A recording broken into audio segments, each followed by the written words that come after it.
Au cours d'un point de presse animé le lundi 18 juillet dans sa luxueuse villa à Kingabois, l'ancien président intérimaire de l'Union pour la démocratie et les progrès sociaux UDPS, Jean-Marc Kabound, a annoncé la création de sa formation politique, Alliance pour le changement. Ancien premier vice-président de l'Assemblée nationale à 2 reprises, ce dernier a été pendant plus de 3 ans l'homme clé du régime Tshisekedi. Du désistement à Genève à la création de l'Union sacrée de la nation. Jean-Marc Kabound aura été sur tous les fronts. Peut-il se soustraire du bilan de la gestion de Félix Tshisekedi lors de ces 3 dernières années?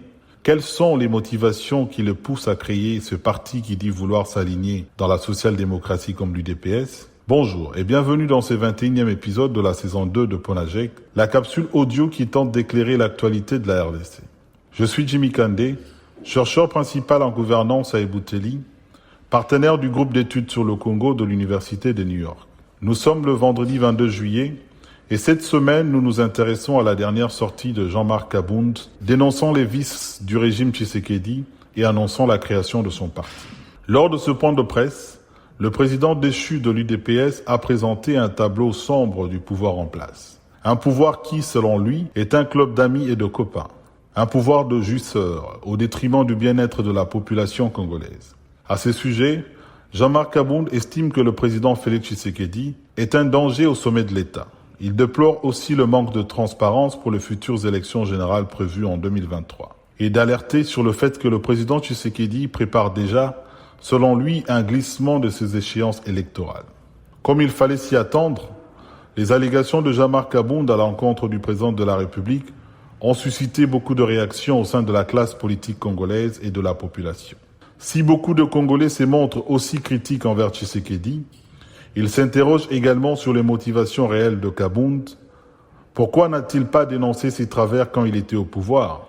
D'autant que l'UDPS pointe aussi l'enrichissement rapide de Kabound, dont les images de sa grande villa avaient choqué plus d'un et qui, en tant que vice-président de l'Assemblée nationale, n'avait pas toujours pesé de son poids pour inscrire ses préoccupations à l'ordre du jour des séances plénières. Cette séparation entre Tshisekedi et Kabound rappelle les divorces observés en mars 2009 entre Vital Kamerhe, alors président de l'Assemblée nationale, et Joseph Kabila, alors président de la République. Si cette rupture était due officiellement à des divergences de vues sur l'entrée des troupes rwandaises en RDC, celle de Kabound et de l'actuel chef de l'État semble, à première vue, être motivée par des intérêts partisans et égoïstes. De toute façon, ayant été exclu de l'UDPS, Kabound n'avait plus de choix. D'ailleurs, on s'aperçoit aussi que ce divorce n'était pas idéologique et politique. Le nouveau parti politique de Kabound va s'aligner sur la même pensée idéologique que son ancienne formation politique, c'est-à-dire de sociaux-démocrates. Ce divorce est plutôt lié à des guerres des égos au sein du palais. C'est considérant comme le faiseur de roi du régime, principal acteur du basculement de la majorité parlementaire en décembre 2020 au profit de l'UDPS, Kabound continuait de gagner en influence, au point sans doute de commencer à faire de l'ombre à Tshisekedi. Les schémas de 2 chefs sur un même siège ne pouvaient pas faire long feu. Cette guerre des égos explique même les conditions de démission à l'Assemblée nationale de Kabound et son exclusion de l'UDPS sur des affaires purement privées, mais aussi son laxisme face à ce qu'il décrit aujourd'hui quand il était au pouvoir. À l'instar de Kabound, plusieurs autres hommes politiques, notamment le ministre Butondo Moïndo Nzangi, les députés Claude Nyamugabo et Jean-Claude Kibala viennent également de lancer leur parti. Ceci s'ajoute au nombre déjà pléthorique des organisations politiques existantes. Elles prétendent toutes vouloir défendre les droits des Congolais, mais oublient trop souvent le peuple une fois qu'elles ont accédé au pouvoir.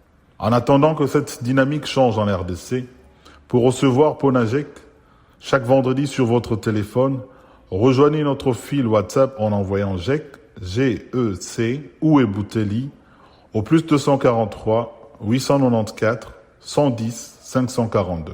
À bientôt.